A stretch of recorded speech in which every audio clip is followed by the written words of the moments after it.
Bagamat sinasabing dito sa Israel isinilang ang Kristyanismo, sa kasalukuyan, Judaismo ang pangunahing relihiyon dito.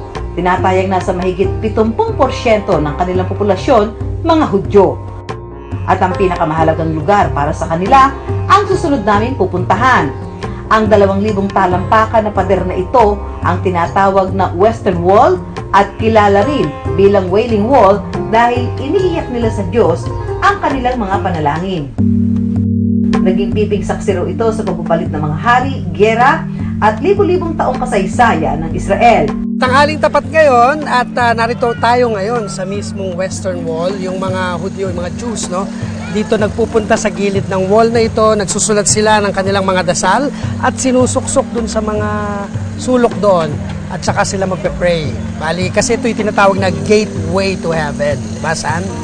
At sinasabi po na itong Western Wall na ito ay ipinatayo ni Haring Solomon bilang ito yung templo ng kanyang kaharian. Pero nasakupan po sila ng Babylonia, ito ay pinawasak. Pero nung panahon ni King Herod, muli po niya itong ipinatayo. Ito kailangan hugasan mo ng 3 beses yung kamay mo dito sa gripo na to for cleansing para malinis. Malinis yung katawan mo, malinis din yung kalooban mo.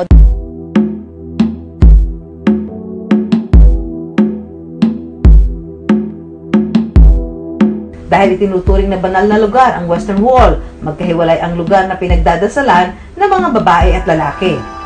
Practice pala nila yon na talagang majority na pumupunta doon, nag-offer ng prayer. Ang pag-alis nila doon sa wall, paatras talaga. Tapos tinanong ko, bakit paatras? Bakit hindi sila, yung mag-ano ka, tatalikod ka na. Kasi parang pagka daw gano'n ang ginawa nila, parang kung kanino ka nag-offer ng prayer, parang tinalikuran mo dahil pagkasabi mo, pagka iwan mo doon ng prayer, tumalikod ka na. Hindi ko na rin pinalagpas ang pagkakataong manalangin sa Western Wall. Una muna akong nagsuot ng puting sombrero na kung tawagin nila ay kipa. At sa mismong pader, nakatabi ko pa ang ilang mga Hudyo na yumuyuko na maraming beses habang nananalangin. Kung tutuusin, malaking papel ang ginampanan ng Western Wall hindi lang sa mga Hudyo, kundi pati na rin sa mga Kristiyano. Ang ikalawang pinakamalaking relihiyon dito sa Israel, hindi Kristyanismo, kundi Islam. Katunayan, humigit kumulang 15% ng kanilang populasyon, mga Muslim.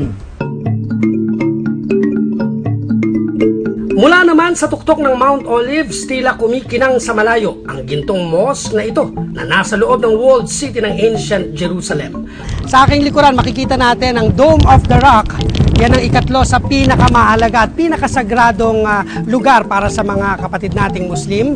Nangunguna rito ang Mecca, susunod ang Medina. Diyan sa Dome of the Rock, pinaniniwalaan ng mga Muslim, base yan sa kanilang Quran, na pumunta si Prophet Muhammad at umakyat sa langit.